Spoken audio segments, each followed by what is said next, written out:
Les idées, l'imagination, tout cela, vous savez, on ne sait pas très bien ce que c'est. Tout ce que l'on sait, c'est qu'il est apparu sur la Terre, il y a une certaine quantité de milliers d'années, un certain virus, ou peut-être microbe, de l'imagination. Cette intéressante bestiole s'attaque au centre neurocybernétique d'êtres de préférence complexes. Dans un premier stade, le malade développe une infirmité bizarre. Il se représente des choses qu'il n'a jamais vues. Il ressent alors les premiers symptômes du terrible virus. Il a une idée. Malheureusement, dans un deuxième stade, le virus s'attaque au centre neuromoteur.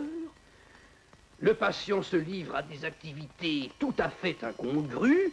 Il essaie de donner à son idée une forme plus ou moins concrète et cela donne une invention. Deuxième manifestation du fléau. Mais ce n'est pas tout. Ce n'est pas tout, car dans un troisième stade, non content d'avoir contracté une maladie incurable, le patient entend faire bénéficier les autres des fruits de son industrie. Quelquefois, cela marche mal, quelquefois, cela marche bien. L'invention a trouvé, comme on dit, un marché, cela donne une innovation. Pendant très longtemps, les gens à idées ont été traités comme des demeurés mentaux, les inventeurs comme pris au cerveau et les innovateurs comme des individus louches. Mais rien n'y a fait. Les inventeurs ont continué à inventer et les choses ont changé. On a troqué le gigot de mammouth contre le canard à l'orange ou aux olives, selon les goûts, et la marche à pied pour le vélo à 1, 2, 3 ou 4 roues, ou le vélo sans roue.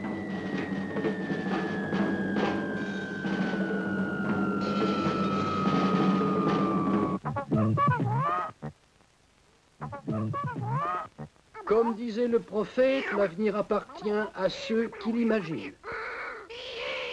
Si donc les choses ne vont pas plus mal par ailleurs, la réussite sera toujours dans la recherche, en particulier dans la recherche de techniques, de produits et de services nouveaux et meilleurs. Aller de l'avant, c'est une condition de survie. C'est vrai pour les gens, c'est vrai pour les organisations, plus précisément celles qui fabriquent des produits et des services pour les besoins des gens et que l'on appelle des entreprises. Il y en a beaucoup, remarquez, qui ne sont pas convaincus de tout cela.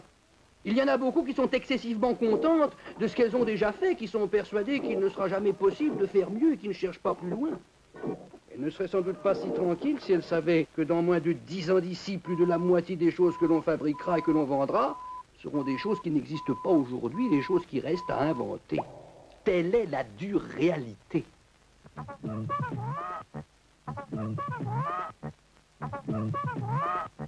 Celles qui sont prêtes à assumer ce taux de rajeunissement minimum peuvent espérer au mieux occuper dans 10 ans le même rang dans l'économie. Celles au-dessous du taux auront disparu ou au mieux régressé. Les autres seront les gagnantes. C'est vrai pour l'économie nationale dans ses rapports avec les autres nations. Tout se passe comme si on se trouvait en face de super entreprises confrontées aux mêmes problèmes de survie. À une autre échelle, il est vrai. Il faut donc bien admettre que tout repose sur notre capacité à imaginer, concevoir, découvrir, inventer, repenser, questionner, transformer, innover, etc., etc. C'est-à-dire, en définitive, sur notre sympathique microbe et ceux qui en sont atteints. Ce microbe n'épargne personne. Dès qu'on réfléchit, on invente, et cela dans n'importe quel genre d'activité. Mais si vous n'y voyez pas d'inconvénient, nous ne parlerons ici que de ceux qui s'intéressent aux choses scientifiques et techniques, ceux qui sont responsables de ce qu'on appelle les innovations technologiques.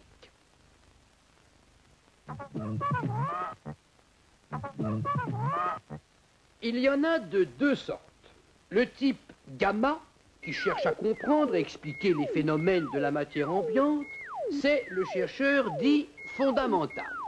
Il y a ensuite le type mu, d'un genre un peu plus bricoleur. Il est un peu plus près de la réalité économique et il imagine des machines, des produits et des procédés nouveaux pour répondre à un besoin précis du marché.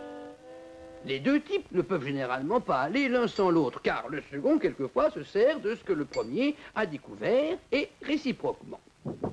Pour faciliter la tâche du microbe, il est bon tout d'abord de mettre les malades dans des hôpitaux.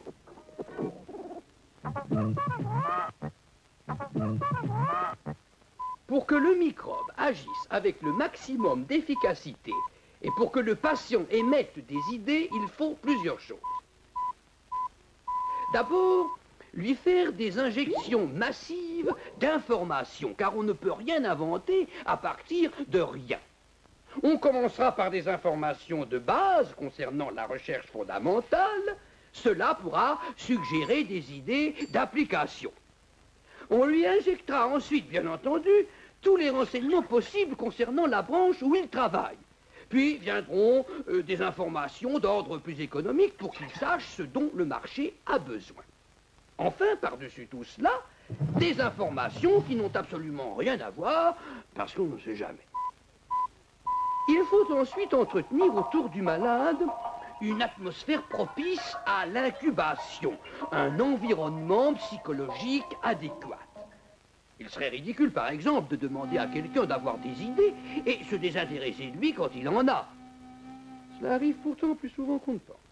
Il serait tout aussi ridicule de traiter le malade d'imbécile parce qu'il veut tout remettre en question, même les choses qu'on croit les mieux établies.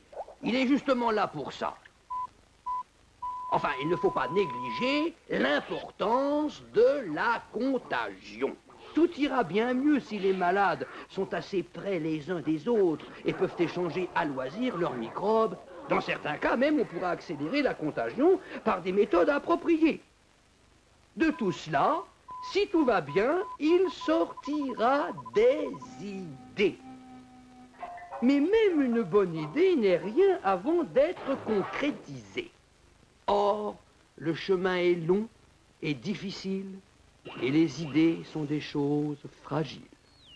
Quelles sont celles qui iront jusqu'au bout du chemin? Vous le saurez dans notre prochain épisode.